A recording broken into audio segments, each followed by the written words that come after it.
that judges, not politicians, could set minimum sentences, a finding that might have led to her release, according to QC Michael Zander. I'm sure that the Lord Chief Justice is right to say that there must be that possibility. Who knows? Something may come up, or public opinion may change, after all, for some reason. Or this person who's been 20, 30, 40 years in prison is now an old person or is a sick person and can safely be released, and public opinion will stand for that. Other killers told that life means life include Hindley's co-conspirator Ian Brady, Yorkshire Ripper Peter Sutcliffe, sadistic murderer Dennis Nilsson, and House of Horrors killer Rosemary West. For a time, Hindley and West were in the same wing of Durham Prison, which became dubbed the Club of the Damned.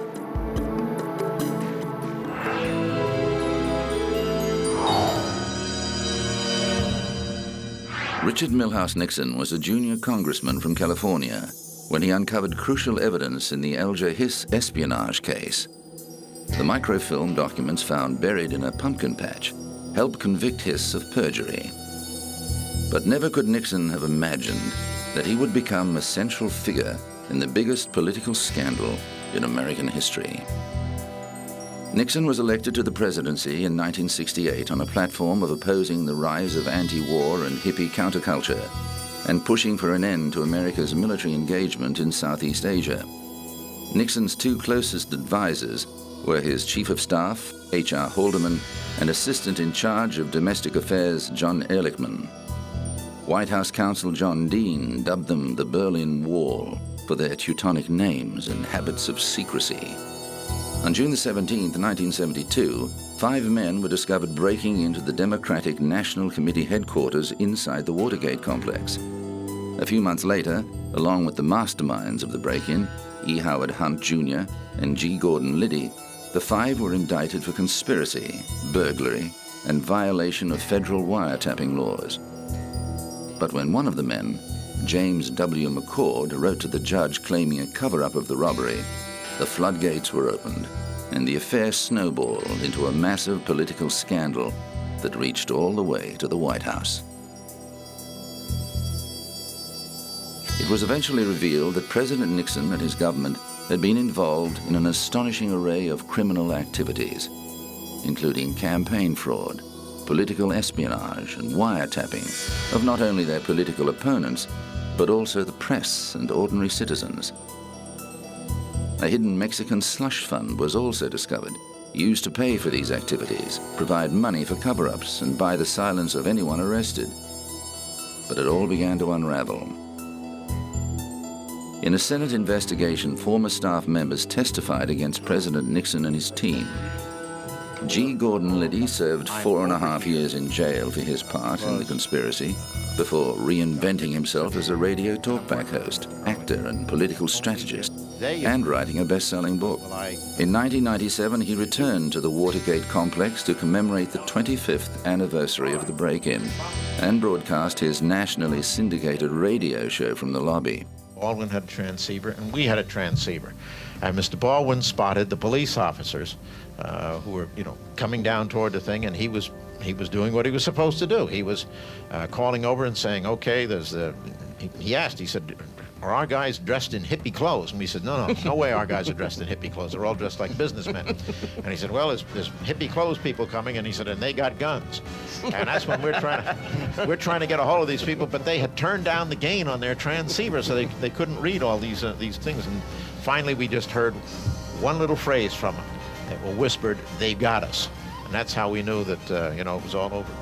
As it turned out, it was all over for Nixon's presidency too, although it took another 2 years for the Watergate evidence to mount up. It was revealed largely thanks to Washington Post reporters Bob Woodward and Carl Bernstein and their infamous anonymous source, W. Mark Felt, codenamed Deep Throat. Nixon continued to deny knowing anything about the Watergate crimes. I had no prior knowledge of the Watergate break-in. I neither took part in nor knew about any of the subsequent cover-up activities. But others testified otherwise, and White House counsel John Dean became the star witness of the Senate Watergate Committee implicating both former Attorney General John Mitchell and President Nixon in the cover-up. As Dean had no evidence other than his notes, his testimony was not given much weight until it came to light that Nixon had recorded many of the conversations he'd had during his presidency. The tapes were subpoenaed by the inquiry and contained shattering revelations, including evidence of illicit campaign contributions, secret bombings of Cambodia, and widespread illegal wiretappings and harassment of Nixon's opponents. The fallout led to threats of impeachment, but Nixon forestalled this action by stepping down as president. I shall resign the presidency effective at noon tomorrow. 7 former presidential aides were indicted for their role in the scandal, and 4 of them, including Haldeman and Ehrlichman, were convicted and served jail time. Altogether, 19 conspirators went to prison for Watergate. However, Nixon was not among them. On September the 8th, 1974, President Gerald Ford, who took over from Nixon, controversially granted the former president a full and unconditional pardon for any crimes he may have committed during his presidency.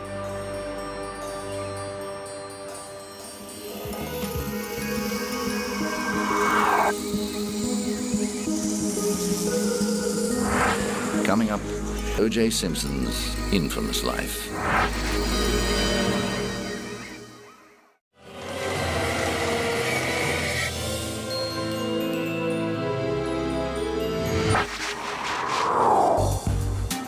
.875 South Bundy Drive, Brentwood, Los Angeles.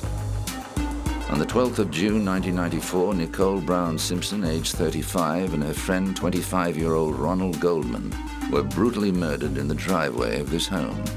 The prime suspect was Nicole's ex-husband, Orenthal James Simpson, known to the world as O.J., who was filmed being chased by police on Interstate 405. The football legend, sports commentator, and sometimes movie star was eventually arrested and charged with the crimes. 4 days after the case, Simpson appeared in court for his arraignment and pleaded not guilty to the 2 murders. The following trial lasted 9 months and attracted so much global publicity, it was dubbed the trial of the century. The court case made many of the people involved in it familiar figures. Judge Lance Ito found himself the subject of television comedy parodies.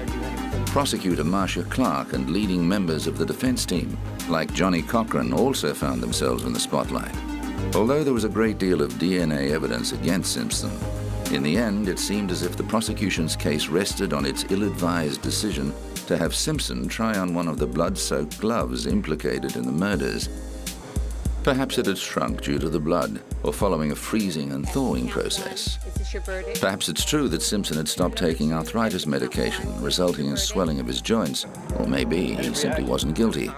Whatever the reason, the glove clearly did not fit, and the jury took only 3 hours of deliberation before acquitting him on both charges.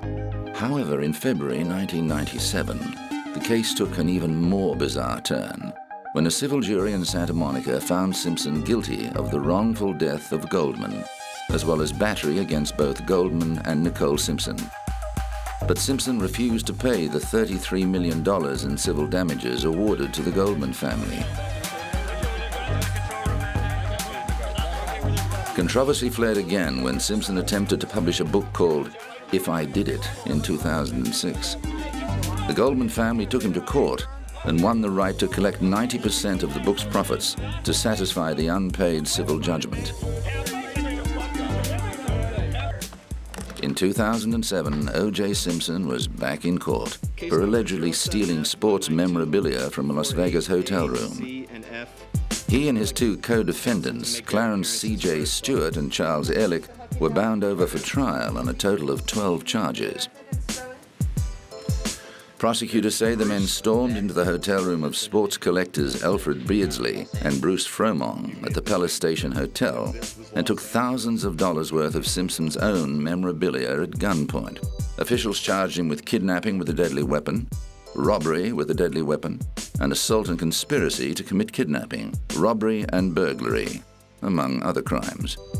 In January 2008, Simpson was again in front of a judge, facing allegations that he had violated his bail conditions.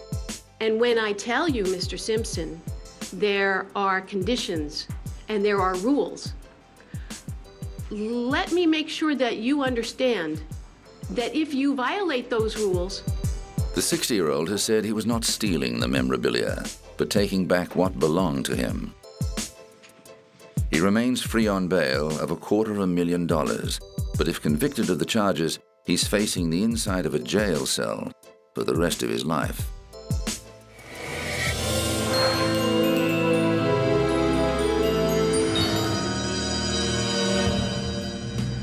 On the 30th of May, 1996, Sarah Thornton walked free after serving 5.5 years of a life sentence for murdering her husband as he lay in an alcoholic stupor.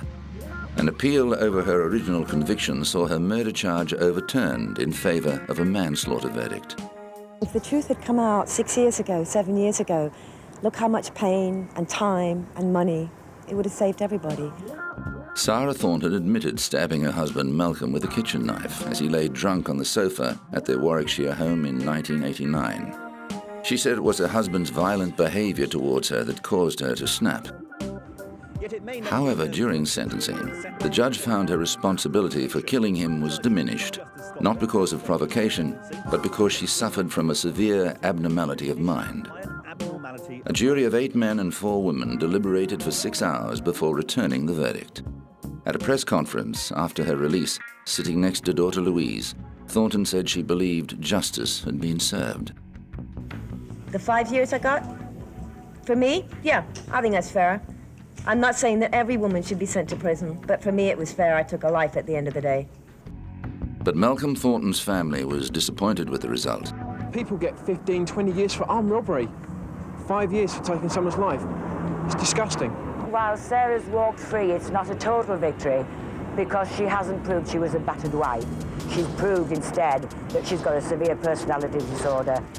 Although there was much publicity about the use of provocation as a defense in Thornton's case, ultimately, it didn't set a legal precedent. This cannot set a precedent by itself. It is a trial by a judge and a jury at Oxford Crown Court. The precedents are set by higher courts, in the Court of Appeal, for example. Although Thornton celebrated her freedom, she said she was unable to forgive herself for causing her husband's death.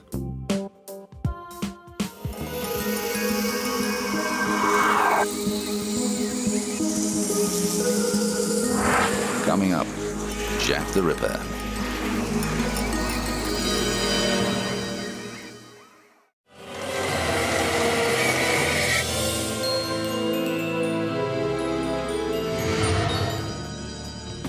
Does the name Bucks Row mean anything to you? How about the name of the person most commonly associated with it, Jack the Ripper? This is Whitechapel, the area in the East End of London where a number of women working as prostitutes were mutilated and murdered towards the end of the 19th century. To this day, there remains much debate about not only who Jack the Ripper really was, but which of the women in the Whitechapel murders were actually his victims. Out of the 11 bodies, though, there's a group known as the Canonical Five. These are believed firmly to have been the Ripper's victims. Mary Ann Nichols, nicknamed Polly, was the first of these, killed on the 31st of August 1888, 5 days after her 43rd birthday. Her body was discovered in the early hours of the morning on Bucks Row.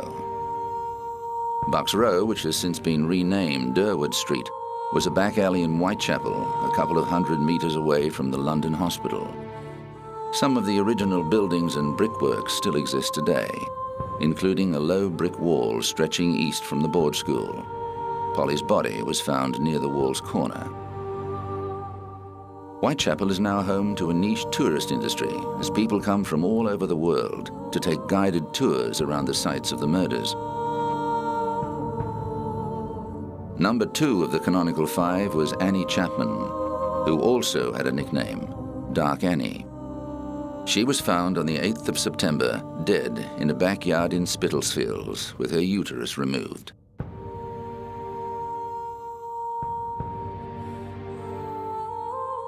Throughout the police investigation, a huge number of letters were sent to the police. Most of them were declared hoaxes, but there were a handful that the police took more seriously. The first of these was the Dear Boss letter received on the 28th of September. It was the first time the serial killer signed himself Jack the Ripper, and also referred to clipping a lady's ears off, which rang alarm bells the very next day. The 30th of September 1888 became known as the double event because two women were found close together on the same day. Victim number 3 was Elizabeth Stride, also known as Long Liz. The Swedish-born 43-year-old was found in the early hours in Dutfield's yard off Berner Street. Like Bucks Row, Berner Street was also renamed to play down the ghoulish connotations. Catherine Eddowes was a bit different. Her body was found outside Whitechapel in Mitre Square in the City of London.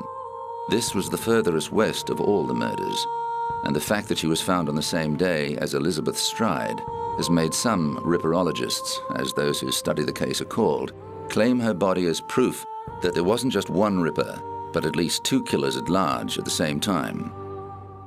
The Royal London Hospital on Whitechapel Road still has some crime scene drawings and plans of the Mitre Street murder. It was Eddowes' corpse that persuaded the police that the Dear Boss letter was probably genuine. As well as missing a uterus and a kidney, she was found with one ear severed. The next missive attributed to the killer was the Saucy Jack postcard, which was delivered on the 1st of October and referred to both ear removal and the so-called double event. Journalists already knew those details, however, so the card could still have been a hoax. With such widespread publicity and reporting of the murders, citizens were understandably nervous, and one of them, George Lusk, led the Whitechapel Vigilance Committee to patrol the streets. It was to Lusk that the next letter was addressed. It is widely thought to be the most authentic epistle, largely because it arrived accompanied by a box containing half a human kidney. The writer made a gruesome claim about the other half. "I fried and ate it," the letter said. It was very nice. The last of the canonical five was Mary Jane Kelly, nicknamed Ginger. She was the only one of the 5 found indoors, discovered on the bed of her single-room home at Miller's Court in Spitalfields on November the 9th. Even with contemporary technology, we are still no closer to solving the mystery, and the list of possible suspects seems only to grow as the years go by. The briefest survey will throw up at least 25 names of long-dead possibilities. The mystique behind the murderous mystery has grown over the years, and many people have devoted their lives to researching the case. And at London's police headquarters at Scotland Yard, a museum of crimes from the past contains a number of exhibits on the city's most famous unsolved crime.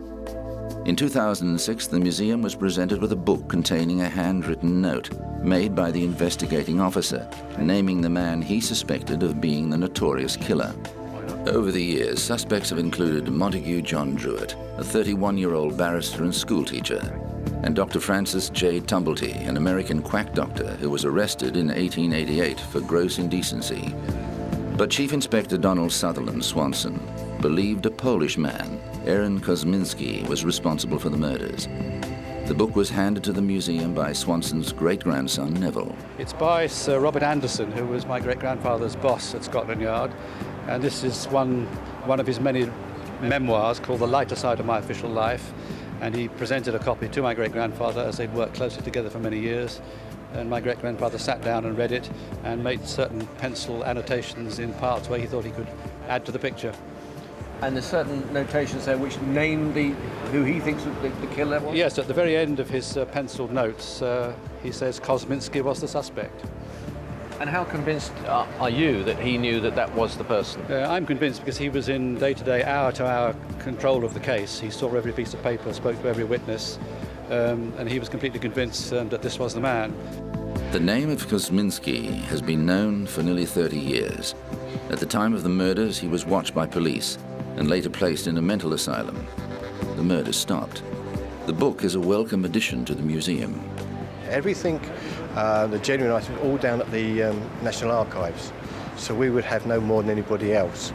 And so to have this one item in its uniqueness, we're very, very pleased to get it. But even a policeman's suspicions won't be enough to end the debate about who Jack the Ripper really was. There will always be speculation. There will always be people that have their own theory. You'll never stop that.